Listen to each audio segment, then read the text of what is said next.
The day we've been waiting for. They have finally given us some updates.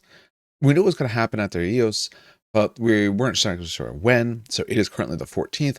I'm recording these in the order that I feel like. I'm starting with the factions I know the best / I think change the least. And then we'll get to ones that are more complicated. In this, we're obviously going to go through what the changes are, thoughts on it, feelings, all those sorts of bits around it. Keep in mind, if you are looking to pick up any factions that we talk about, or one of the new ones, because they have released the new 2,000 point army boxes, which I think is technically multiple boxes, but they've shown those. But if you are interested in any of that, we do have a discount code below. It's Train Kickers. We do have it also in the show notes below. Saves you 10%, helps out the show as well. Really goes a long way to helping us get things done over here. Now, the other guys are going to join me, hopefully reasonably soon, in the scheme of things, so they can discuss their thoughts on as well. But I didn't want to really wait for that. Plus, then I can record when I feel like. So this particular one, we're going through Old Dominion. Old Dominion is the first army I play. I don't know, I guess main, back and forth on which one I play, but it's one of the main armies that I play. So for this, if you haven't watched one of these before, the left is the new book, the right is the old book, and we're going to peruse this, pointing out the different things that have changed, and highlighting between the two books when we see a large change for this. Keep in mind, you can find all these. These are all posted up, so pretty easy to find. And let's get into this. So, for our first change, Parabellum does a pretty good job at highlighting where these changes are by putting them in red.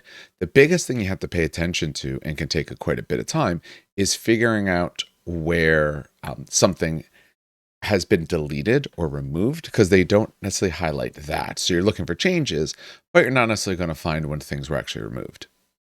Sorry about that. I had to resize the window so I can read them well on my own screen. So first change, a couple changes to the army rules, although not very much. One of them we knew. So for Fallen Divinity, you can power her up by putting in the Fallen Pantheon. There was always a sort of downside, though, at least to some extent, that if she was destroyed, any power you put in is gone. Now, I personally found, at least the way I took my Fallen Divinity list in the past, that I tried to mitigate this potential loss, or my desire to kind of put them into both pools, because I took units that didn't care about the power pool as much. So the things that she takes, Bucephaly, Caratids, Canaphores, yeah, it'd be nice to have, but not absolutely as necessary, where some other things like, to me, Cataphracti really need it because they need those bonuses to really make themselves work.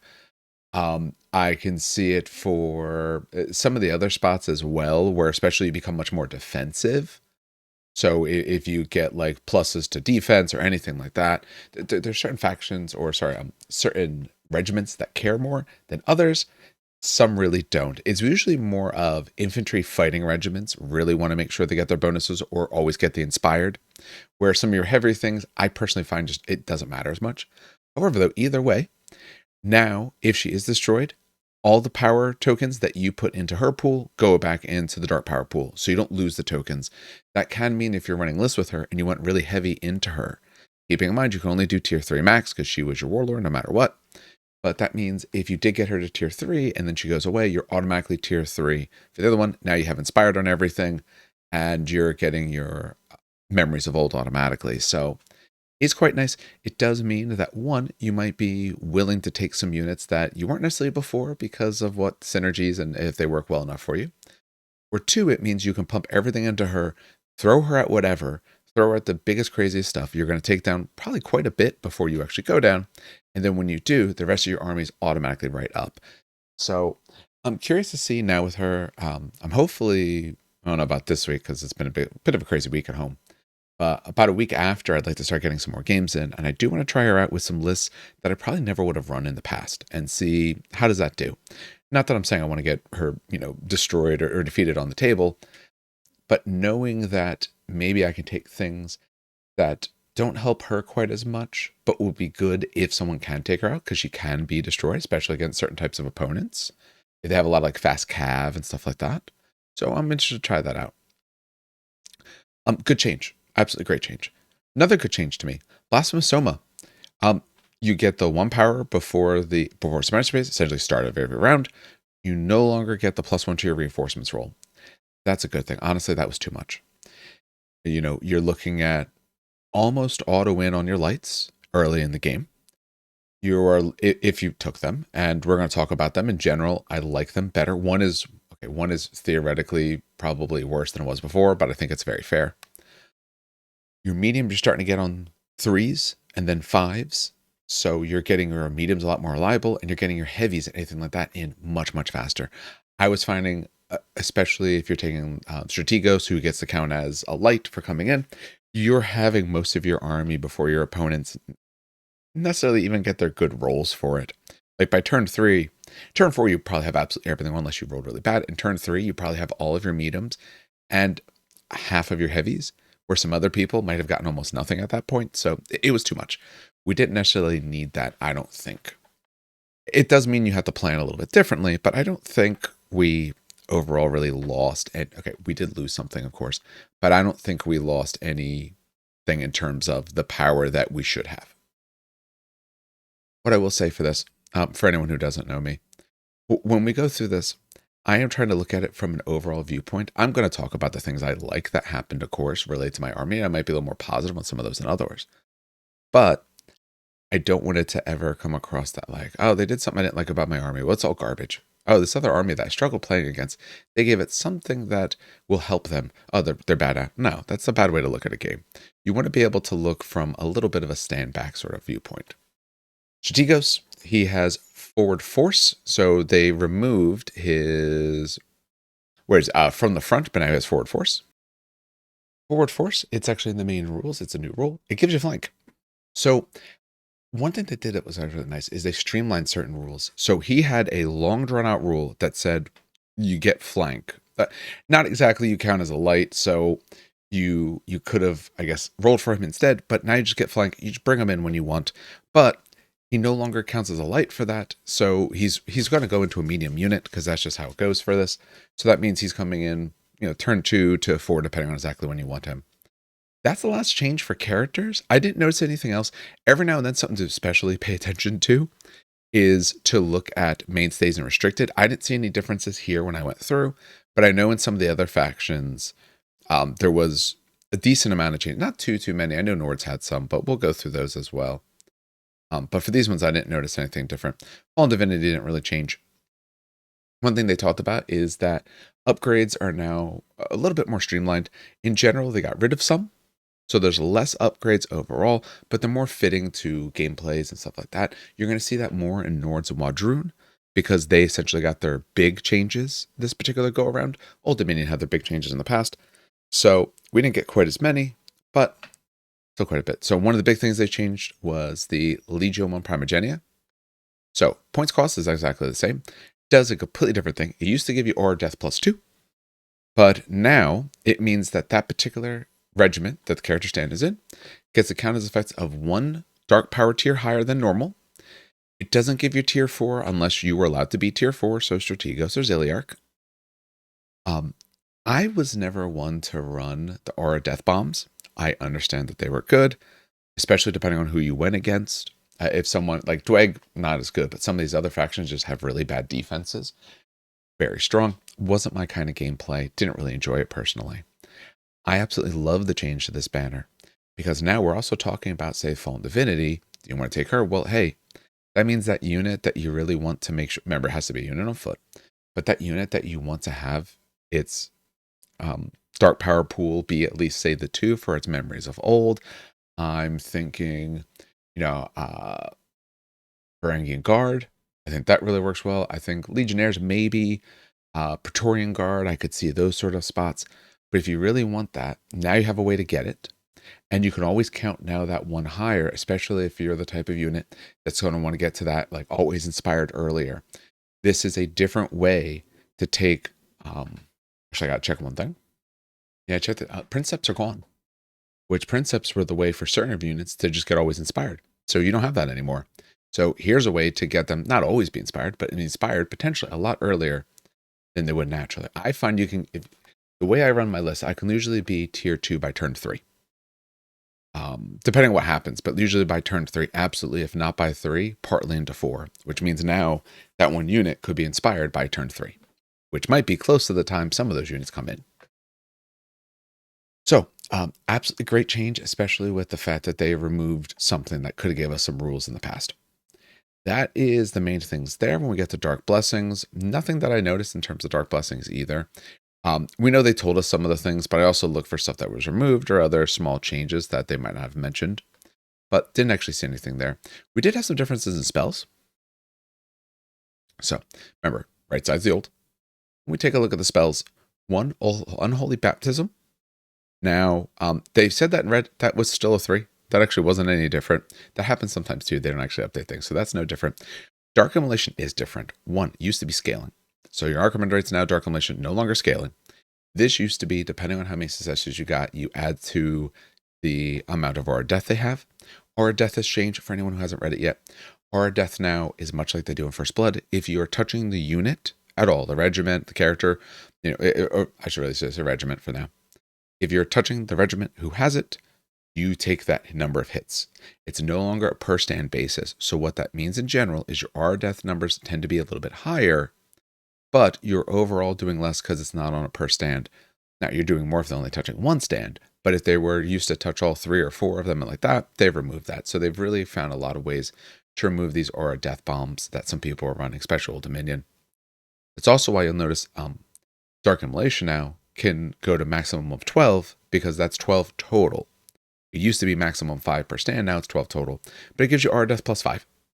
So you cast that, you get a decent amount of Aura Death, and all they have to do is be touching any one of your stands to get that amount. The Aura Death is obviously a downgrade overall, but spots like this are quite nice. And I'm fine with that. The things that are just like auto-destructive don't have a good feel to the game. Okay, going to the Mori real fast, their Immolation now follows that same sort of idea. It gives them Aura Death related to their number of successes scored when they roll for their dice. It used to be half as many, capped at 5, but now since Aura Death is for the whole unit, caps at 12, 1 per success. So they themselves can get a decent amount of Aura Death. They're better in general too, which is nice because honestly I never took them. For other things, the cares, the range now for Insanity is further. It's 4 inches further. 2 min is the same. That did not change. The overall, very, very big changes here. The first part is the same. So 2 hits per success. They take defense on lowest unmodified resolve. Wounds don't cause panic. Morale tests. All of that is the same. The big difference is what it used to do is you would look at the tier of the dark power pool you're in, and if they rolled a 6, you add that to the amount of damage done.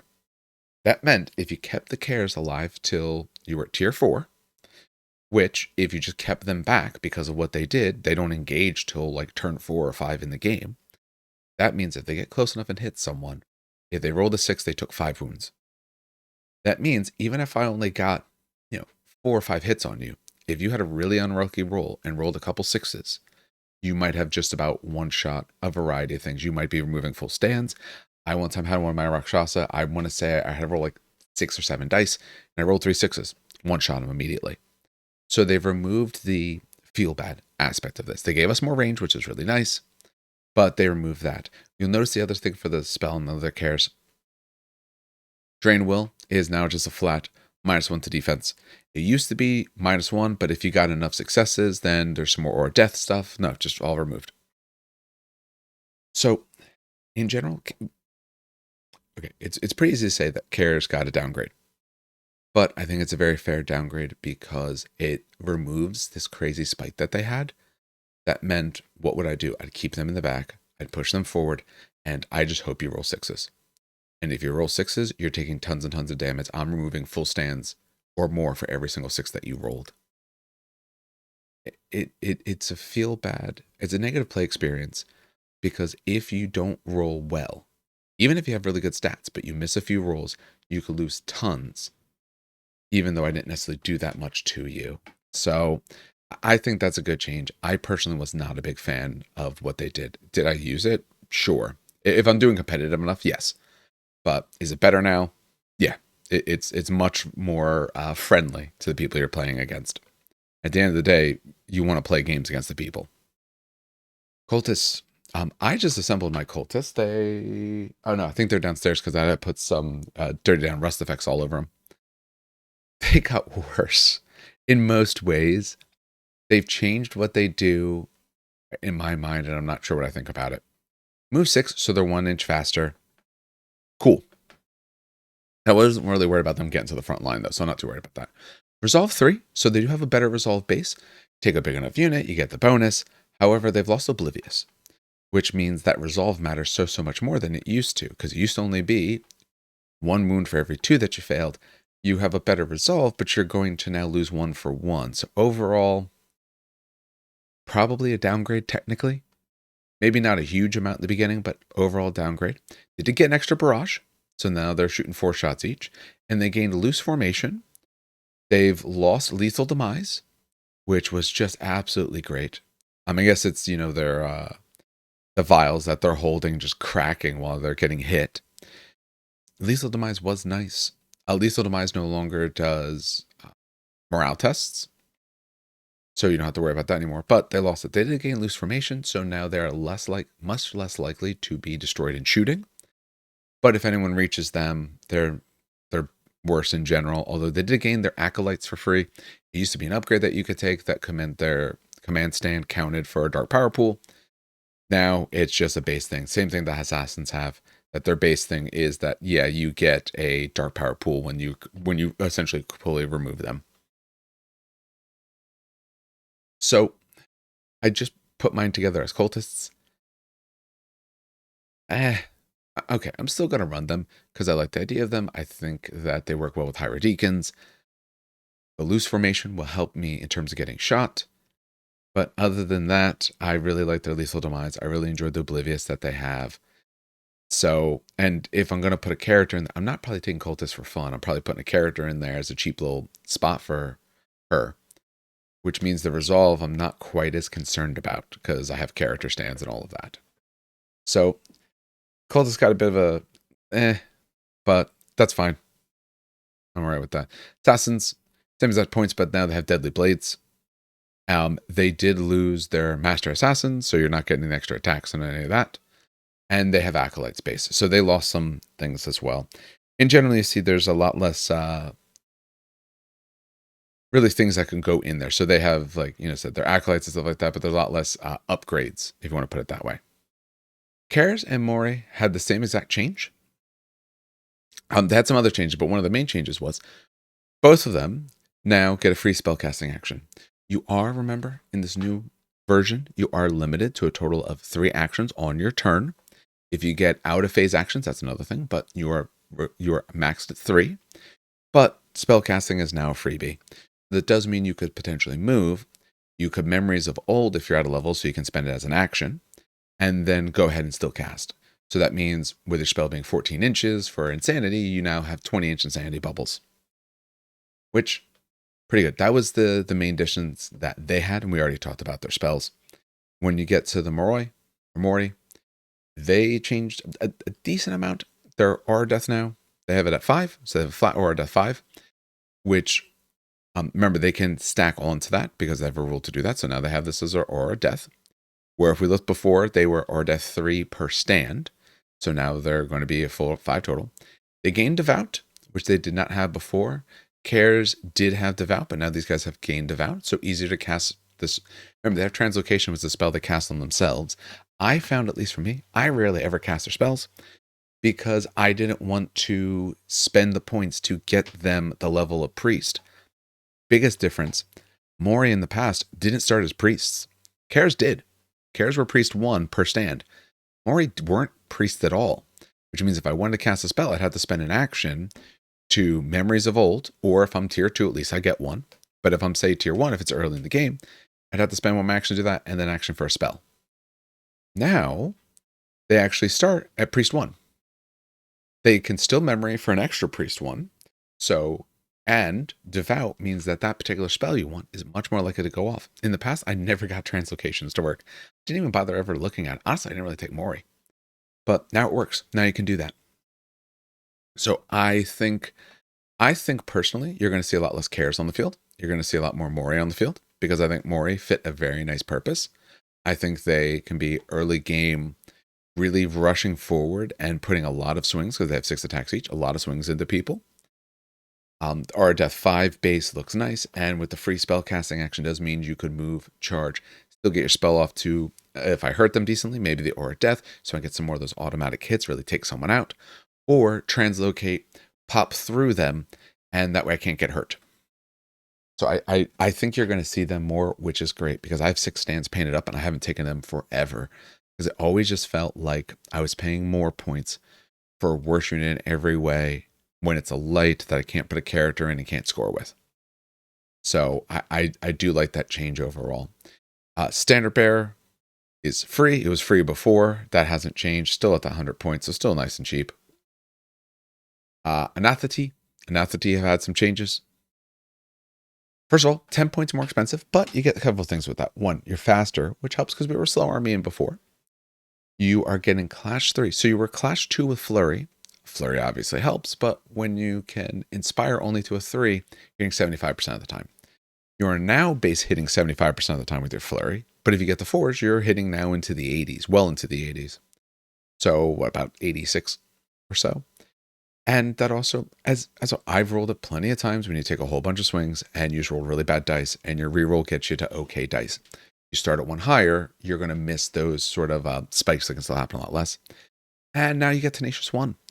Remember, Tenacious is you're ignoring some damage, but they put the 1 because now it can actually stack up more. And they are 10 more points per the unit, but 5 less points per stand. So you can get them on very similar prices depending on how many you're going to take, and the Standard Bearer is free. And for a unit that wants to attack or potentially get a little bit extra move, although they have the extra move themselves anyway, Standard Bearer to get unstoppable is absolutely needed. So, Anath, big win. I liked them before. They are a glass cannon because their defense is pretty bad, but now they actually swing much more like that cannon you'd want them to be. And they take a Dark Cenotaph. The Princeps is gone, so you can't auto-inspire these guys, but you can take a Dark Cenotaph. We'll get to them. I think they actually got so much better. A Varangian Guard, that's not a change. They went down to 5 wounds. They used to be 6. Caryatids and Canaphores got the same exact upgrade for each of them. They have Divine Shard. So if you lose one and you were going to put the power that you get from their loss into the Fallen Pantheon, get an extra. So these are 2 of the main units that you take with a Fallen Divinity. And if you're going to take it, now she's getting 2 per. So you're powering her up a lot faster. Other than that, that's about it. Didn't really change anything else. Bucephaly got some changes. I personally thought Bucephaly were great. I've always thought Bucephaly were great. They weren't at Worlds, so maybe they weren't as good. I thought they were really good before. But they gained Devout. Also, do keep in mind, Devout works on either way. So Devout, if your opponent uses a priest and casts on you, they also get 1 automatic success, or one thing turned to a success. But they gain Devout, which is good because we do have, Higher Deacon who can give them Blessed and all. Their impact went up to 3 instead of 2. They gained Tenacious 1 themselves, so now a bit more defensive. Makes sense. They don't have any organs that they care about. Nothing good in there. But honestly, I thought they were really good before. I enjoyed them a lot before. And now they're better. They're going to take less damage. They already had a hard time taking damage. On Evade 2, you had some dancing cows. Better impact, which if you get Memory of Old, better brutal impact. So you can brutal impact 2. You're going to do more damage going in. Your Cleave 3, you're going to do plenty of damage getting into them unless they have good Evade. Honestly, they made them better and I love it. Bone Golems now, flat Aura Death 5. That's obviously a downgrade, but Aura Death is essentially downgraded on everyone. So not too surprising, obviously. Other than that, and their Memory of Old give them +3. So they get up to Aura Death 8, naturally, where I want to say, they're there. I want to say they're what? Yeah, 3 before and they could get 1. So they could be 4 stand. Now they could be 8 for the unit. So kind of like touching 2 stands once you have that down. I'm fine with that. Is it a downgrade? Absolutely. But everyone got downgraded on that. So if it's across the board, it's fair. I believe that is all of the changes. Profane Sepulchre, still can't wait to see that thing. Some other big changes we had. Command models. So, scroll here. Here's all the command models we used to have. Here's what you got now. So most of the command models are actually gone at this point. So, things that we lost. We lost the Apostate. So we lost giving some of those lighter units. Essentially, it was Cultists and Assassins, I believe, are the ones who took Apostates. One, their command stand getting a power, well, now they have that built in, but no longer flank. We also lost the Master Assassin. Seer Assassins don't get deadly blades from that. However, they got deadly blades natively, so they don't need the Master Assassin. Sorry, I think I said before he used to give you extra attacks. I guess he didn't. I thought he did, but he did not, but he gave you that. And we still have Optio. Optio still does the same thing. Princeps are entirely gone, so you don't get auto-inspired. Profane Reliquary used to be Aura Death +2. Now it's a flat 4. Again, this really helps against those Aura Death bombs because now you just have that flat amount. We lost Acolytes. So you lose the ability to auto cast like self spells and other things at distances to people. Hyvertos didn't change, which is great. Overrun is absolutely needed. And big change there is Dark Cenotaph. Just checked, yeah, Overrun did not change. Dark Cenotaphs, I didn't take them much before. In the newer update, the previous update, I started taking them. And I played a mission where they became an absolutely huge boon to me in every way. Our Legionnaires are not nearly as strong, but the Dark Cenotaphs really helped. Now Dark Cenotaphs are even better. Because at the end of the round's victory phase, add 2 power tokens to one empowerment pool of your choice if this regiment is within range. It does say this regiment, which means that you're looking at multiple potential regiments, which means you could get multiple bits of power, at least as I read it. Now, if that's not their intention, it's the worded poorly for that. But with Dark Cenotaphs in the past, I mean, you're paying 25 points. It makes sense. With them in the past, I used to be able to get, taking my Legionnaires, maybe if I get them to objectives, getting about 2 points. Now I can get a lot more. So you've lost a lot of the commands that you had, but the ones that you have left are exceptionally strong, especially the Dark Cenotaph. Hyvertos, I think, are really good. Optios are really good. I just can't fit them. For those Dark Cenotaphs, so what you'll notice is there's some spots where you used to take some of the other bits, and that's no longer a thing. Like Legionnaires can take Dark Cenotaphs. Hey, 20 points. Actually, I think thought it used to be more. Praetorians are at 25. Was it that cost before? I thought it was more. It used to be. I thought it was 25 when I took them last time. No, 20 points. They put them down to 20 last time. Okay. They take them. Anath is the only thing that can take at 25. Same thing with the Varangian Guard. I used to save that spot because I used to always take Princeps at 25. Well, my list now could just put that in. And now if I'm sitting on objectives, I get even more points. And who's the other one who takes up? That's just the command at the end. So it's your on foot normal people. I absolutely love that. So keep this from going too long because I got a whole bunch of other videos to record. First of all, I do like all of our changes. I do think they were all useful or necessary changes. Are cares worse? Yes. I mean, them having, free spellcasting action is great, but I can't just one-shot anything I want. That's fine, though. You don't want that to be a thing in the game. Mori got much better, so I think I actually now will get to take some, which I'll be very, very happy about. I don't mind taking suboptimal things. I don't like taking things when I can look right next to another unit that I could take in almost the same way that feels that much better. And I don't think that's the thing anymore. Cultist is a bit of a downgrade to me personally. Running things with Fallen Pantheon or running things with the Lady, I think now is just better in general. You can make sure you don't lose the power. You can get the power faster. There's a variety of ways to gain it between Dark Cenotaphs, between the rules for Caratids and Canophores now. The Aura Death. So when we take a look at what this arm is going to look like, I think you're not going to see the Aura Death focus that you did in the past. When you looked at one of the world's lists, it was, the Aura Death bomb of Praetorians with the banner and all of that, and Profane Reliquary and all that stacked up. And then a bunch of Bone Golems, because Bone Golems are pretty good, but they also have good Aura Death. So again, just freebies. I think you're looking for freebie hits. I don't think that's the thing we're going to do anymore. I think you're going to see Fallen Divinity lists do better. I think you will see them more now because she's not a 300 point and you lose her and it felt like you lost 1,000 anymore.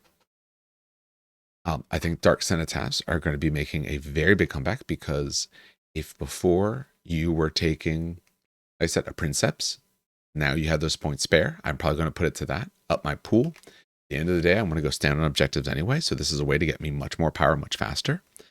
I think if it works the way it's worded and that doesn't end up changing, then I think that I could even see not always doing my Higher Deacon Archimandrite back and forth that I do, because I think there's other options now. So I do think that's pretty interesting as well. For list options, I think you're going to hopefully see more Bucephaly, because I absolutely love them. Love my bulls. For other units, other things, what else wasn't I seeing? Assassins, now that they have it inbuilt, I think you could see it. Cultists, I think people just take if they were going to do it anyway. I don't think you're seeing more of those. The Centaurs, no change. I'm still not a fan of the close combat ones, but the care kits I do like, mostly because I just kind of like what they do. But again, the Canifores and Caratids are probably the better options there, just maybe a little bit slower. Any other particular thoughts at this moment? This is without me having a chance to play any games with or anything like that. No, so I think list-wise, I think you might see some more lights, different types of lights. I think you might see a little bit more variety of the mediums that end up getting taken. I don't think you'll necessarily see tons of Praetorians. That was a very common thing, was a big Praetorian block. I think now, because a lot of people took Praetorians because of the Aura Death Bomb and stuff like that, you might not see Praetorians. I don't tend to run them personally. I think that makes it very viable to run a very good list without them, because now you have, some of your other brutish type options or larger options are a bit stronger.